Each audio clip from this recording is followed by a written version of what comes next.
watching Fox 35 News Plus, streaming on Fox Local.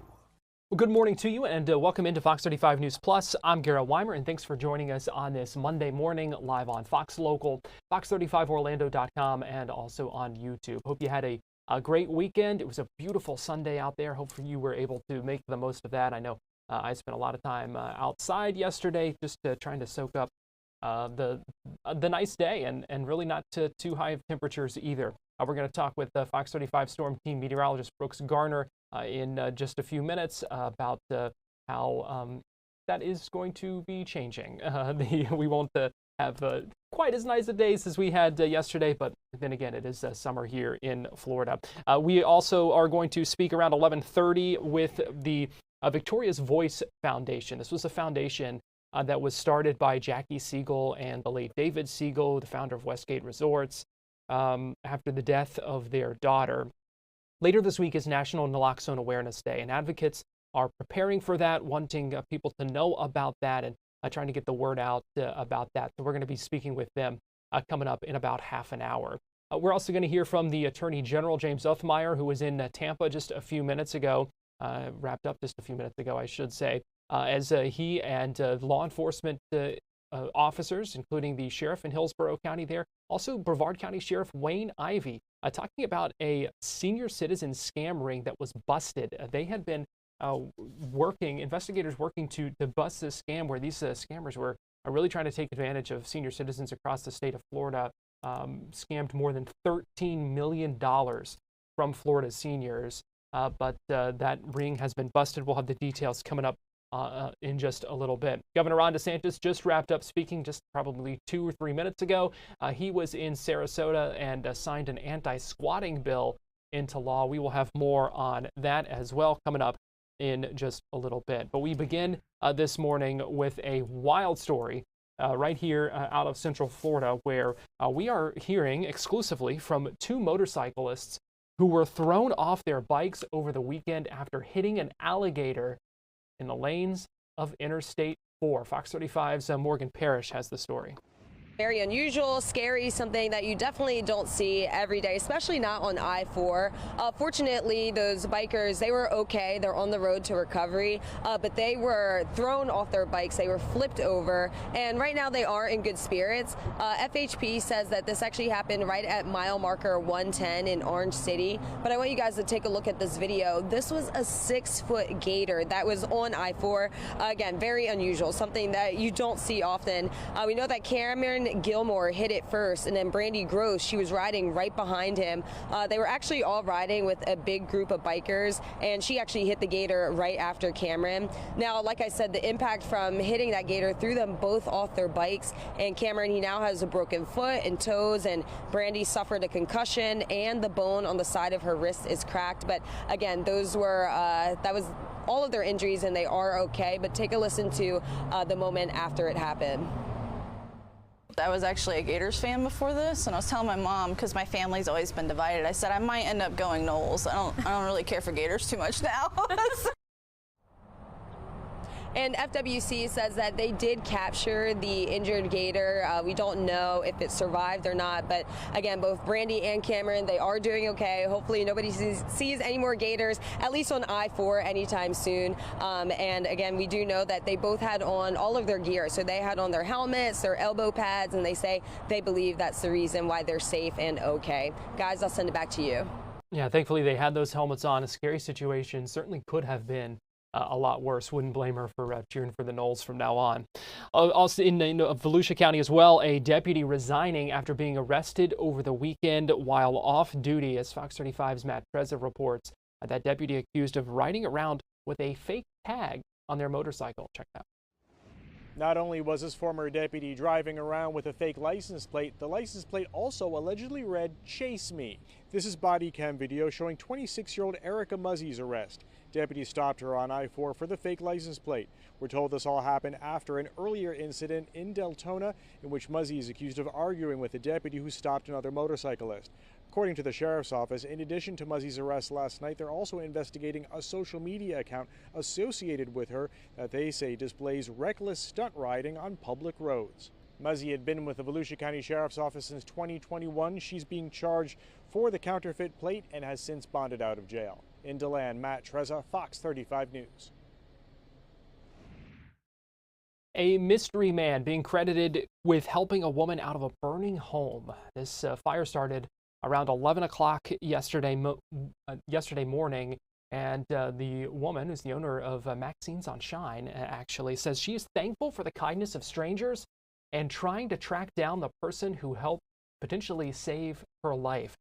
Fox 35's Hannah McKenzie has that story.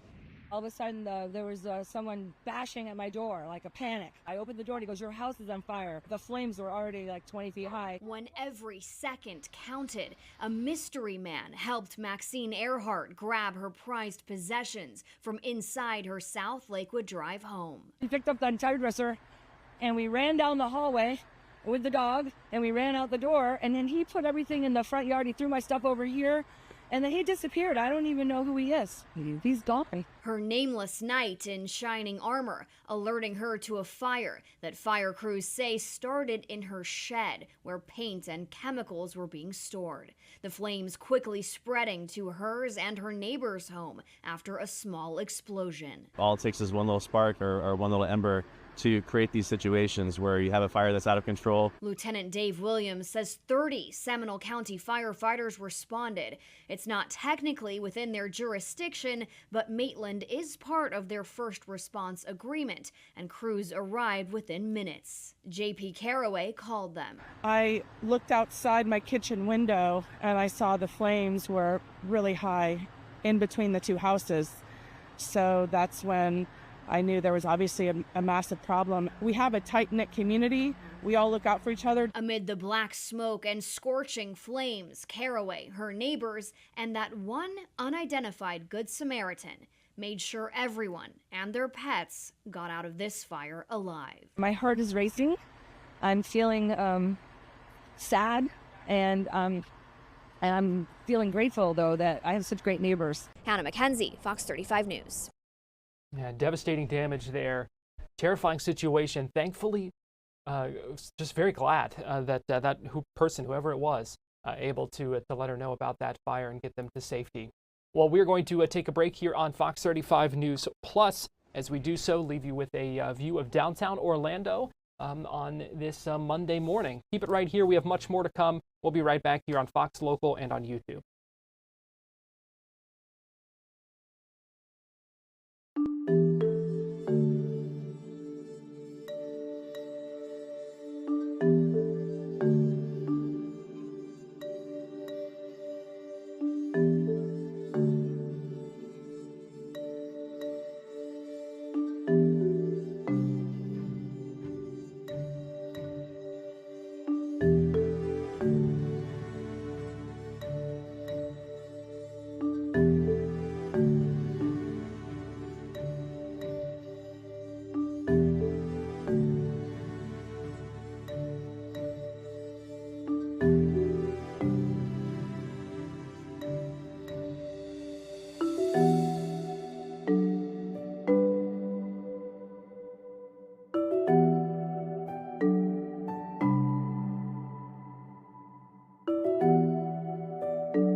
You're watching Fox 35 News Plus, streaming on Fox Local.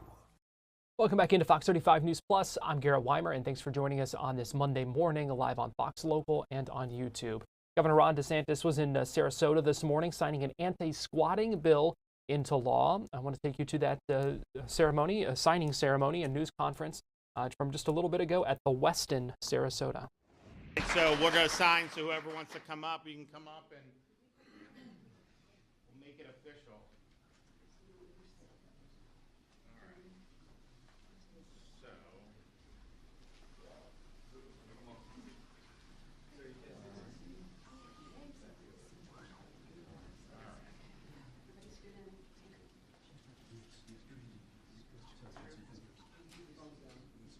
Today is the 2nd of June.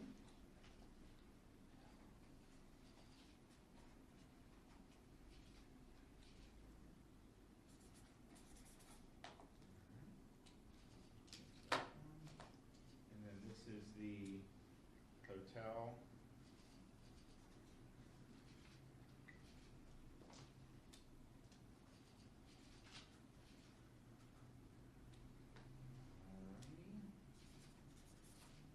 Who wants one? Take one, yeah. Who else? Anyone else? Anyone else? All right. Thank you, Governor. Okay. I got one more. All right. I've got one peanut gallery. Oh, what a catch. There we go.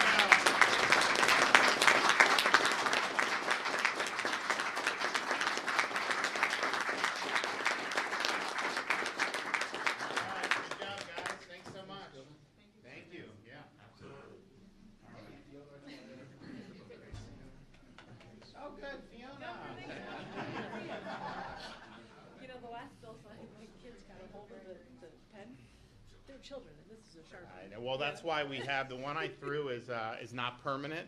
So anytime we have kids, we try to do that. So, well, this is good work. I think Florida leads the way again, and we want to make sure that people respect property rights and that property owners have the ability to utilize their property and to have these scams where people come, especially when they're trying to leverage somebody's deceased relative or something. I mean, give me a break. We're not going to stand for that in the state of Florida. Okay, any questions? Yes. Governor, have you been asked to help increase security at Jewish facilities across the state? Well, first, just let me say, we have a huge problem with anti-Semitism running wild in this country right now. And I know it doesn't represent the vast majority of people, particularly in the state of Florida, but why are we letting people like this guy into the country from Colorado? He should have never been here to begin with, and he sure as hell should have been sent home when this visa expired. And this is the wages of having basically an open border for 4 years under the previous administration. But this whole thing and you saw it starting on October 7th, you saw what's happened at our universities, you've seen attacks against Jews, you saw the 2 Israelis in DC, you see this Colorado. This is really sick, but we've got to take this seriously, and you shouldn't be allowing this, having policies that allow this to foment. I do think that there's a lot that goes on, quite frankly, in some of the lies that get spread in the media that probably get some of these guys wound up. But it's really, now we've done a lot in Florida over the years.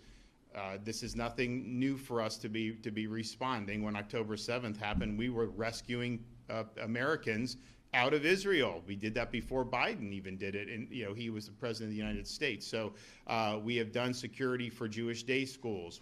After October 7th, we sent highway patrol and other assets. So I don't know what we've received. I haven't personally. That doesn't mean that one of our agencies hasn't, but we'll continue to respond the way that we've always responded. This type of stuff will not fly in Florida. And we will do what we can, obviously, to prevent. And certainly, if anyone makes the mistake of doing what this guy in Colorado, you will absolutely live to regret that. Yes. Governor, hurricane season has just begun. You know this area was hit very badly last year. Do you have anything What I would say is prepare now. What I found is if you don't prepare, then it just seems like then you end up getting one, right? When people prepare, I think it's like, it's just weird the way it goes. But prepare. Now, I will say this. We had 3 Gulf Coast hurricanes last year, 2 majors. Debbie didn't probably impact this area as much as the other 2 did, but it did have impacts across the west coast of Florida for sure. And so, and these are not easy things to deal with. I would say this, though, in spite of all the challenges, find me another part of the country that would have bounced back as quick. You just would not see it. I mean, I know there's a lot more that needs to be done. Don't get me wrong. But most of these areas that would get hit like this, a lot of them, it'd be like a lost decade, right? It would just, that's typically what happens in other parts of the country.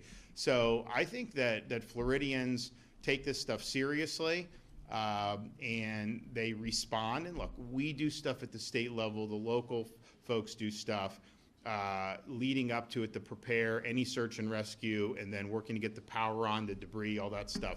And we'll do that again if it's called on it. I do think that just on the heels of Milton and Helene, one of the things that was the most frustrating for people is dealing with FEMA. The FEMA, they want to be able to rebuild or this or that, and all of a sudden you have to go through this massive bureaucracy. And I know local governments, some of the local governments have been difficult. I do think we're going to be signing legislation that's going to try to streamline some of that I know some of our legislators in those affected areas we're talking about. But you know, our view when we're preparing and helping to meet the immediate needs and the state level is we do not want to get ground down in bureaucracy. I mean, that's the enemy of these things. I don't know what FEMA is going to look like this hurricane season. I know that's kind of in flux. But certainly, hopefully we don't get anything. But if you do, you know, I know President Trump is committed to clearing through bureaucracy. How that happened with Milton and Helene was not good for our property owners, our homeowners who were just trying to rebuild. So hopefully we get a break. You always knock on wood. I mean, we've had 6 major hurricanes in 7 years. The previous 10 years, we didn't have a single hurricane hit. And historically, sometimes that's the way these things go. So I think it would be really good for the state to not have. We are, of course, at the state level preparing as if we are going to have to face some of these events. And I think that Floridians should do the same. You prepare for the best and or prepare for the worst, hope for the best. We're going to take a break here on Fox 35 News Plus.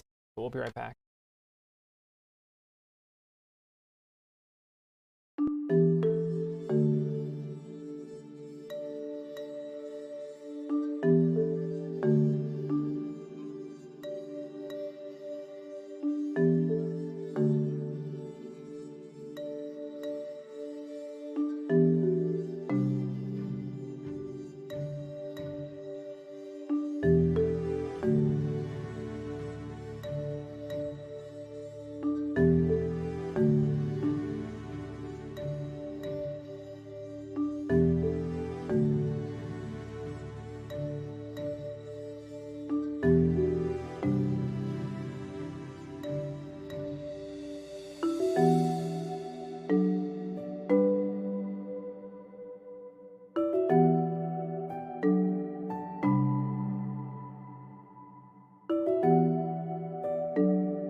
Fox 35 Storm Team meteorologist Brooks Garner joins me now. And Brooks, I tell you what, it's hard to believe, at least I find it hard to believe, that we're already in June, the start of hurricane season. But I mean, just about halfway through the year already. It's just flown by.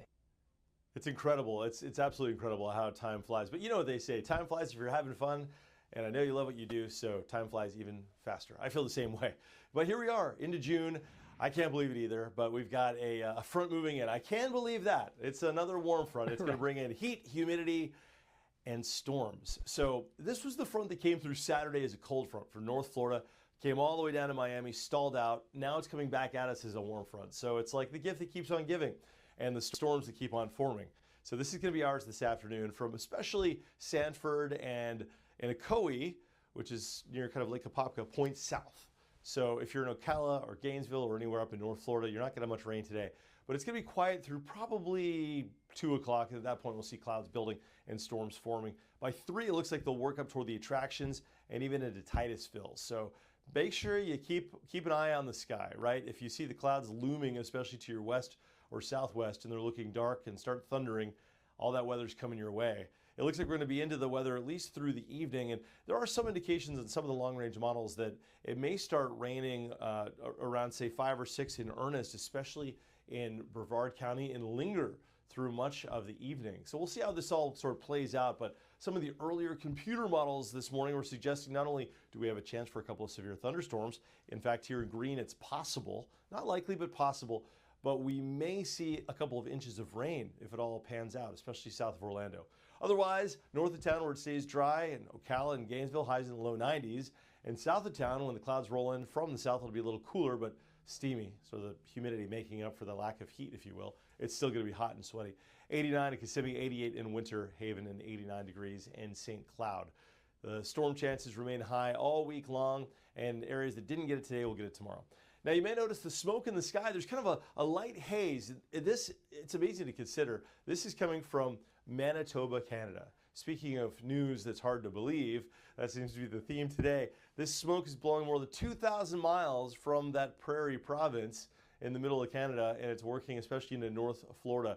Here we've got kind of a thinner veil of it, but it takes away that blue sky, makes for a little bit of a gray, and also makes the sunrises and sunsets fiery. Now, later this week, the dust, the Saharan dust, it's back. It comes back every spring and summer, especially late spring, early summer.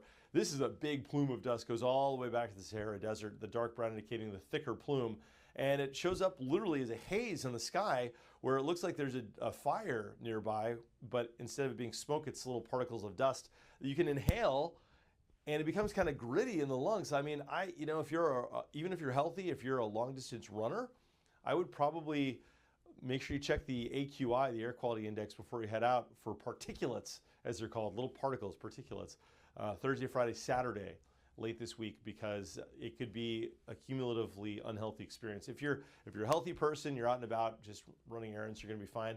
If you got asthma or COPD or any of those chronic respiratory ailments, maybe best to try and stay into some air conditioning here for the end of the week. It's going to be thick enough where you see a haze in the sky. It'll make a blue sky look kind of grayish, and actually the dust has some really interesting impacts. It kind of is like a giant paper towel in the sky mopping up humidity, so it makes for a harder endeavor to get storms in the afternoon. Our typical sea breeze storms, you don't get as many of them, so it keeps us dry. Kind of brings characteristics of the Sahara Desert to Florida. It's hot, and it's rare to get much rain. It can also kill hurricanes, which is a good thing.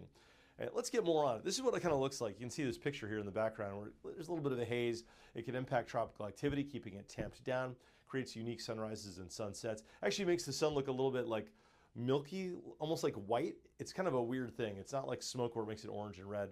And the dust feeds oceans. It provides valuable phosphates and minerals like iron to coral reefs.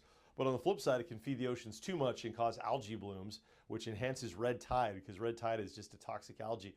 It can dry up our rain chances, that's a con as well, and it can lower our air quality, of course, as we talked about. So the smoke in the air will be replaced with dust and storms and the whole thing. So one of the reasons that our storm chances peak on Wednesday isn't just that we've got that stalled front in the region, that warm front that's going to kind of stall in our area, but we're also going to sort of be in that pause before the dust gets thick. And when it does roll in for Thursday, Friday, Saturday, Sunday, we'll see our rain chances dissipating as the atmospheric moisture is kind of mopped up absorbed, if you will, by that dry paper towel that is the Saharan dust. And if we do see storms Friday, Saturday, and Sunday, while they'll likely be isolated, they could be severe. And that's because the dust can get pulled into the thunderstorms. There's a complex process that happens, but it can produce really big wind gusts when you have dry air at the mid-levels of the atmosphere. So the takeaway here is that it's going to be soupy and stormy through Wednesday and maybe into the day Thursday. Then the African dust arrives from the Sahara and our air quality drops. And the good news with this, though, Garrett, is that, as I mentioned, it tamps down tropical activity. So as long as we have this thick dust, even though it's now officially hurricane season, being the 2nd of June, hurricane season goes from June 1st to November 30th, we don't have any activity out there now, and this dust is certainly not going to aid in any future development. So as long as the dust is here, our big tropical systems stay, for the most part, at bay. Yeah, that's good news. It just always blows my mind that that just all that dust can just travel, so far across the world and still cause impacts here. You're not alone. A lot of people on social media are screaming, oh, this is not real. I mean, literally, they don't believe it. They think it's like one of these, psych-op conspiracy theory things. It is hard to believe. I mean, you've got these big dust storms that kick up these huge masses of dust. I mean, the Sahara Desert is unbelievably huge. It's like you're in the middle of the Atlantic, all you see is water. When you're in the middle of the Sahara, all you see is sand. And you get these fronts that will come in, 40, 50, 60 mile per hour winds, loft up all this fine dust and grit. It's like the finest of beach sand, and pull it up into the atmosphere between 5,000 and 15,000 feet. And then it just kind of wafts around a little bit, pulled up high in the sky, and then it gets picked up by the trade winds and sent clear across the Atlantic, some 5,000 miles.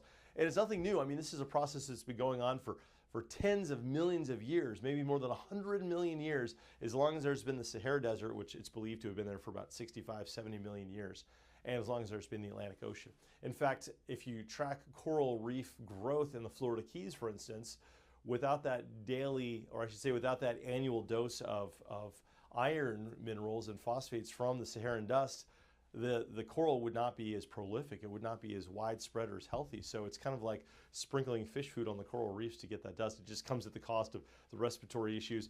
And there's also some emerging research, Garrett, as I scratch my eyes, because I think I've got some dust in there, that it can transport exotic fungi and even viruses from deep in the desert to areas like the Americas. And there's still research on that. Are those pathogens dangerous to humans? Does that lead to other things? So it's interesting to see, but it's been going on forever. So, I mean, I'm assuming if there's some exotic fungi or viruses that we've probably been exposed to them before, but of note, makes you think. Hard to believe. That's the theme of the day. Yeah, certainly fascinating stuff to think about and learn about there. Fox 35 Storm Team Meteorologist Brooks Garner, we appreciate you joining us. My pleasure as always, Garrett. It's always fun to delve into the science behind the forecast. Yeah, interesting stuff. We're going to take a break here on Fox 35 News Plus, but we'll be right back.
watching Fox 35 News Plus, streaming on Fox Local.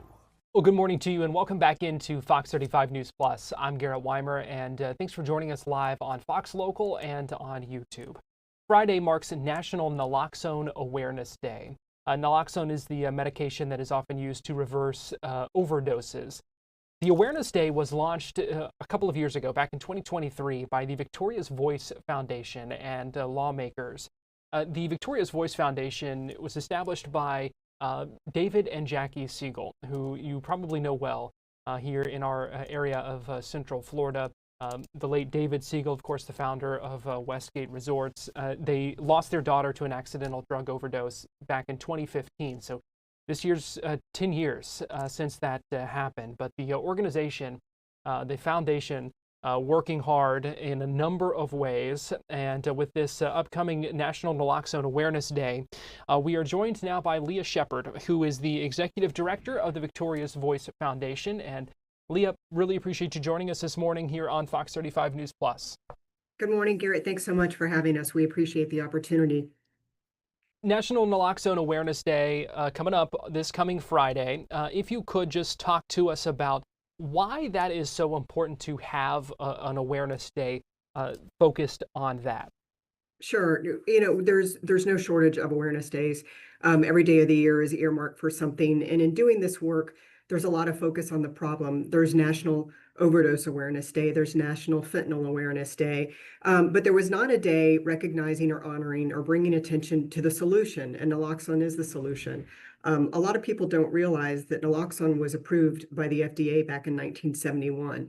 It's been something, if you've ever had surgery, your anesthesiologist has had naloxone in the surgery room with you. But it's never really been prevalent as it comes to acknowledgement that this is a mainstream resource that every American can put in their pocket, in their backpack, in their purse, in their glove compartment, and keep with them to reverse an opioid overdose. We have certainly seen, over the years, the accessibility of Narcan grow. How does that make an impact as we continue to battle this opioid crisis? Sure, it's imperative. It was 2 years ago, actually, that the FDA approved naloxone to be over the counter, and so you didn't have to have a prescription for it. And now you can walk into any drugstore, any grocery store, and see it on the counter. A lot of public schools are carrying it. 10 years ago, when Victoria died, first responders didn't carry naloxone, believe it or not, which is a large part of why Victoria is no longer with us. And so having that accessibility makes it available for every American to be able to carry it and potentially save a life. According to statistics, 40% of all overdose deaths are witnessed by a bystander. And that's potentially 40% of overdose deaths that could have been prevented. Wow. Talk to us about the work of the Victoria's Voice Foundation and what you guys do day in and day out. Sure. Our biggest resource, what we provide, are education programs that are free.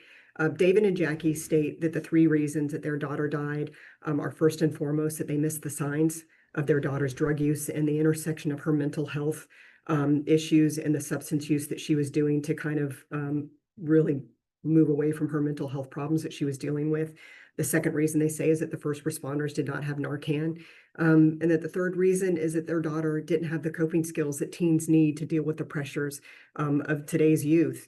And so our foundation really stands on the 3 pillars of parent education, naloxone awareness and distribution, and youth education programs. All of our education programs live on our website, and they're all free. There are so many pressures and things that kids and young people nowadays have to deal with that other generations didn't have to. Sure. And that comes with so many challenges. So I would imagine that outreach work is maybe more important now than ever before. It is. And, there's noise everywhere. And there's a lot of great organizations in this space that mirror the work that we do. And so we don't claim to be the only person doing it. One of the unique resources that we have is Victoria's diary. After she died, David and Jackie were told by one of her friends that her diary and her journal existed in her nightstand, and they pulled it out and read it.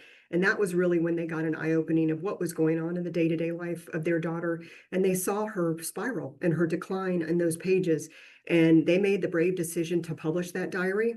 It's called Victoria's Voice, and it's a resource that we give out to schools, to students, and to parents. Parents, if you think you know what's going on in the life of your teenage child, I promise you, you don't. And this diary really is kind of a cautionary tale for parents to see that if you think it can't happen to you, it can. And for students to realize you're not alone, that the pressures that you're dealing with through social media and just being a teenager in general are common, and other people are experiencing the same things you are, but just don't turn to drugs to cope with those issues. We mentioned how this is 10 years since Victoria's death. This National Naloxone Awareness Day coming up, something that David and Jackie pushed for, and I know this is now will be the first one without David as well, because he just passed away a couple of months ago. I would imagine, can you talk about the not just the emotions, but the importance of continuing this mission? Absolutely. It's important now more than ever. This is David's legacy. I know that he's known from a business standpoint for his work in the timeshare industry and really kind of being really the godfather of timeshare.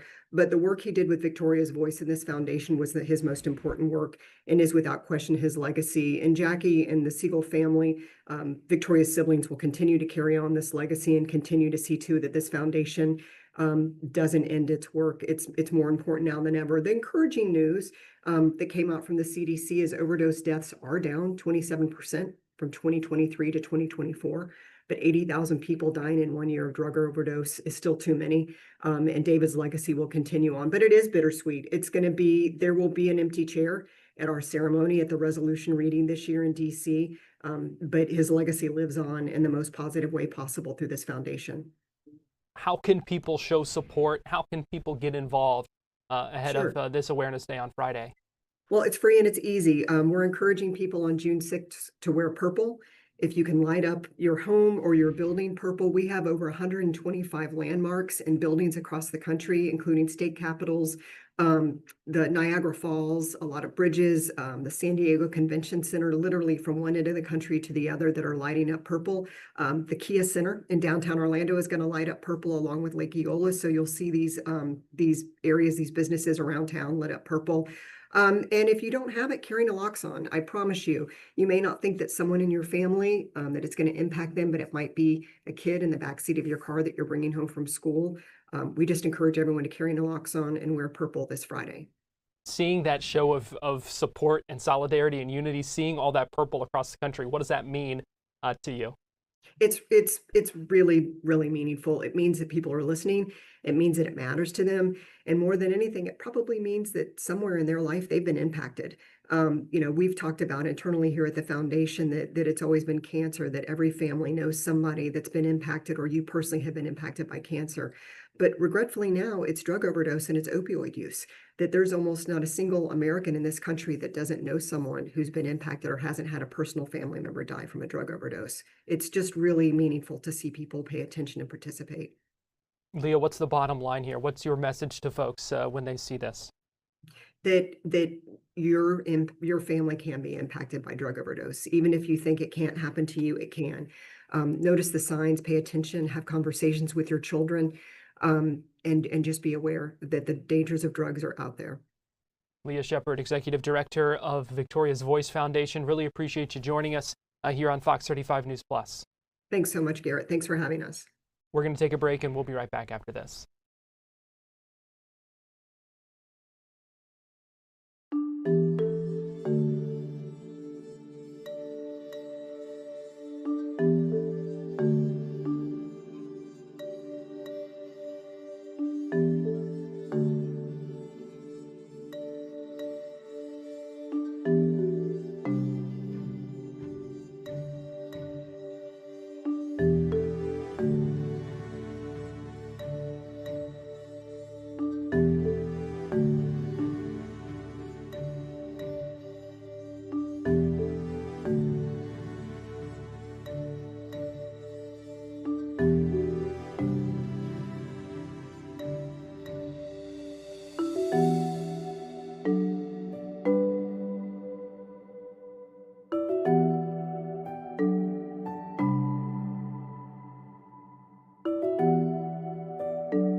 watching Fox 35 News Plus, streaming on Fox Local. Welcome back into Fox 35 News Plus. I'm Garrett Wymer, and thanks for joining us on this Monday morning live on Fox Local and on YouTube. The Attorney General James Uthmeier was in Tampa earlier today talking about how law enforcement was able to bust a prison scam involving burner phones that targeted senior citizens. They used tech, they used crypto opportunities to scam senior citizens out of $13 million. Here's some of what we learned from that news conference. You're going to hear from Attorney General James Uthmeier, Hillsborough County Sheriff Chad Chronister, and also Brevard County Sheriff Wayne Ivey. In Florida, we have a lot of seniors. We're proud to be the #1 state where people want to retire. Beautiful weather, great opportunity, great public safety. Nevertheless, as wealth moves, as retirement moves, cheaters will be out there and try to take advantage of our seniors, those that have paved the path for us, that have left the generation better than they found it, and we're going to do everything we can to protect them. Technology has enabled criminals to cheat and steal and prey upon our most vulnerable in new ways. Today we're here to announce a situation where we've busted a lot of bad guys that have been using technology, cell phones, the internet, and cryptocurrency to scam seniors. Many of these individuals actually are already incarcerated. While being locked up, they are using devices and technology to present scam opportunities for seniors to purchase services or enter into relationships where they are transacting money, losing hard-earned retirement. Some of these cases involve theft of hundreds of thousands of dollars. This is hard-earned retirement that our seniors need. We are going to crack down and ensure that this does not happen ever again.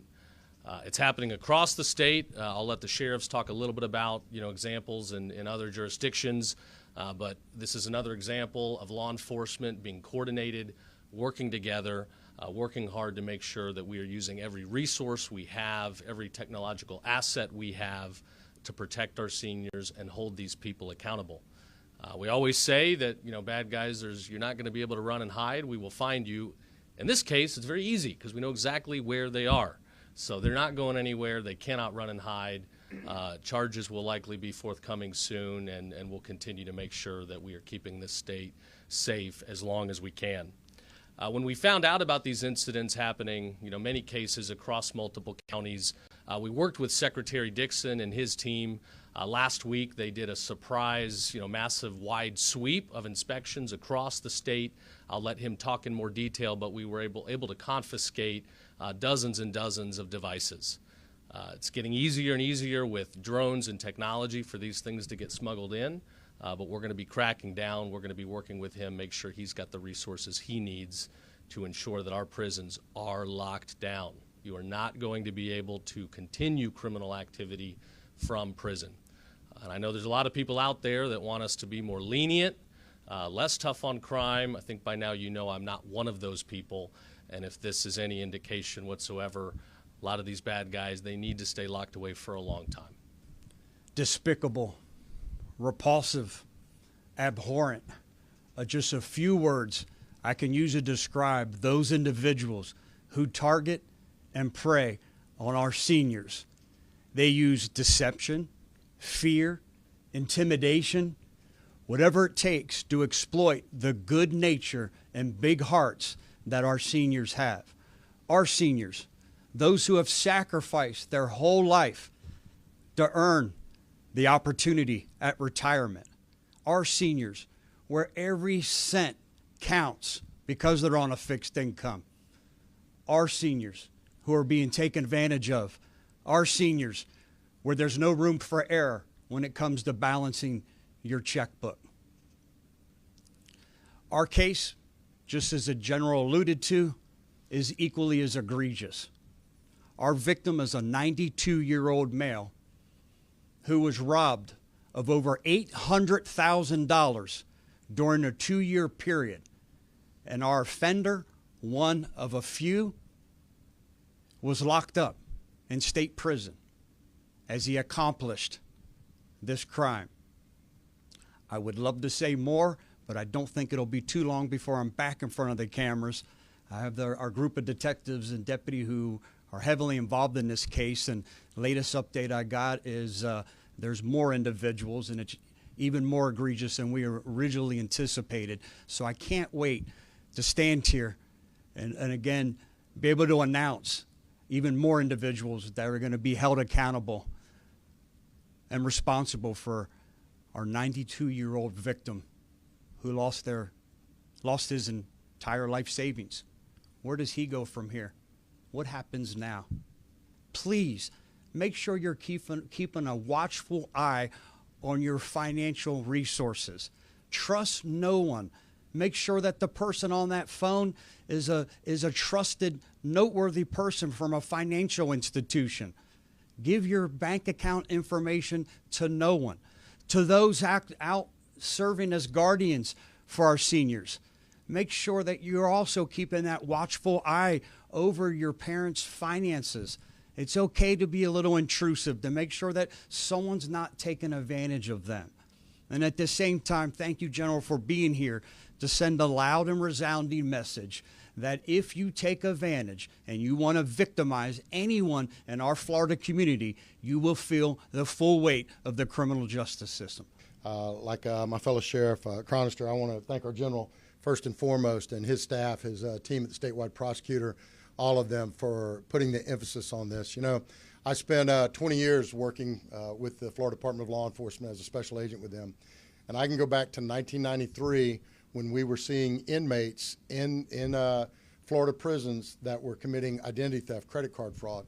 Back then, their method was getting on the payphone in the cell, having someone three-way call them to the place they were going to steal the credit card from, the place they were going to use the credit card, or to the victim. Well, fast forward today, technology has changed the game. Technology has not only made our most vulnerable of citizens even more vulnerable, but it has made it difficult for law enforcement to be able to do the things we do. Cryptocurrency, Bitcoin, those type of things have made it even more challenging for us, made it more challenging for our seniors, because many of our seniors are not that familiar in that world, in that platform. So what we're seeing is a multitude of cases that are taking shape and taking literally millions and millions of dollars from our seniors. In our county alone, since 2021, we've had almost $13 million taken from seniors. As I said, our most vulnerable of victims, our most vulnerable of citizens here in our state have lost $13 million. When we look at the recovery, $1.4 million is what we were able to get back. So as Sheriff Chronister said, where does the 90-year-old victim that based their entire life existence, their entire income on that money that's now lost it? There's no avenue to give them that money back. There's no way for us to help them no matter how big our hearts are.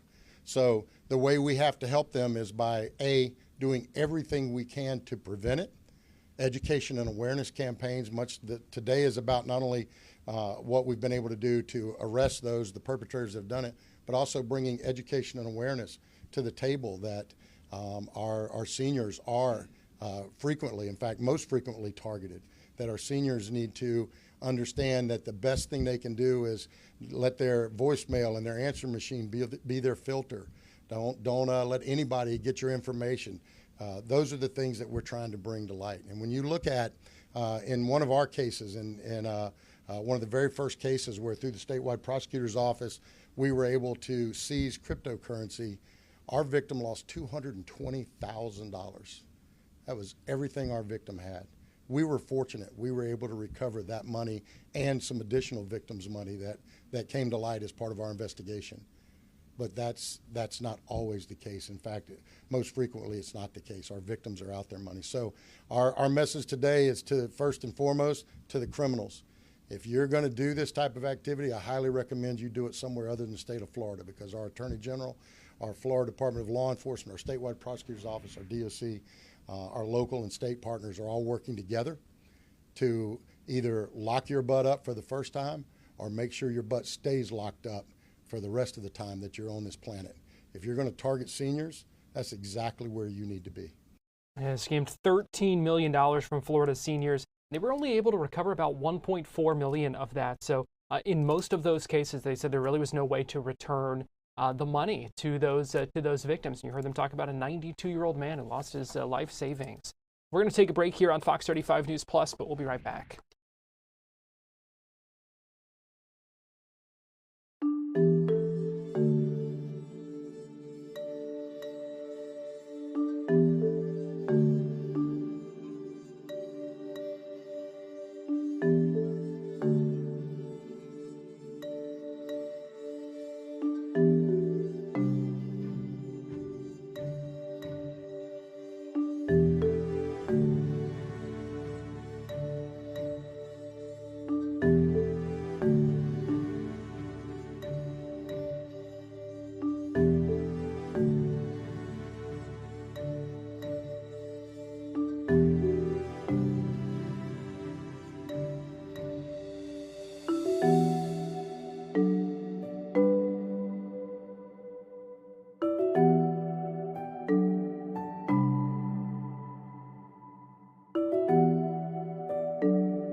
watching Fox 35 News Plus, streaming on Fox Local.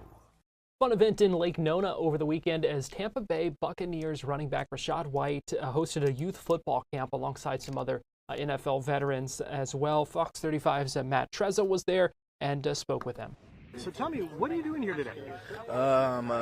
We having a Rashad White Skills and Drills Academy camp going on from 5th graders up to 12. You know, a good amount of kids come out here, run around, play around, just do some drills, just get outside, just have fun. How many years have you been doing this now? This is the first?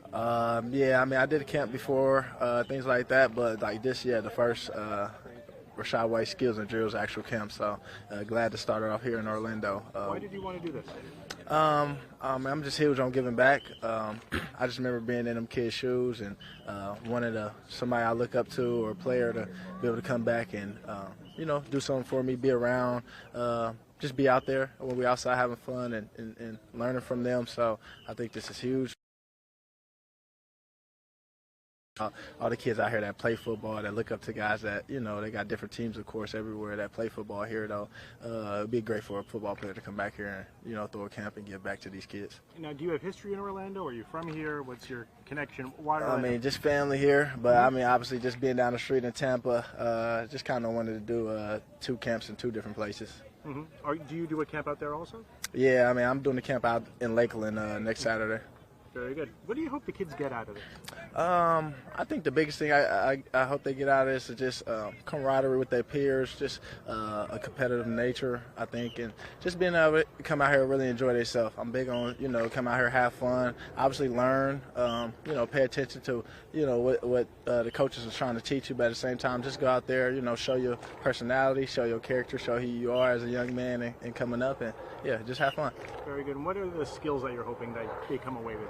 I think the biggest thing is just focusing on technique, how important certain things is. When you're young, you just out there, you know, doing your own thing, which nothing wrong with that. But like I said, just trusting the coaches and the coaches and that they teaching them and the right foot placement. You know how your body need to be in the right, you know, placements and places in order to move how you want to move and, you know, to do the things they want to do, which is, you know, make plays. So it's huge.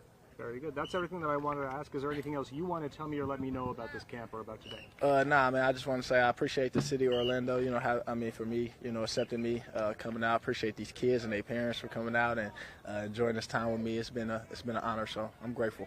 Well, we have a partnership with the Heroes Fields and the city and Tavistock, and we have our park, Nona Adventure Park, just across the way. So, you know, we've got a lot of activities for people to do afterwards and good food and things for the parents to do. So we just naturally work together with the group. What do you want people to know about the park and about this field and about this whole facility? Well, first of all, Laureate Park and Lake Nona in general is just a fabulous community for families and for corporations, and we're very lucky to be part of it. We've got a fabulous venue and family entertainment center here in Nona Adventure Park where we do birthday parties and summer camps and corporate events and corporate picnics. So a lot of fun at that event over the weekend. You could see a lot of kids out for that.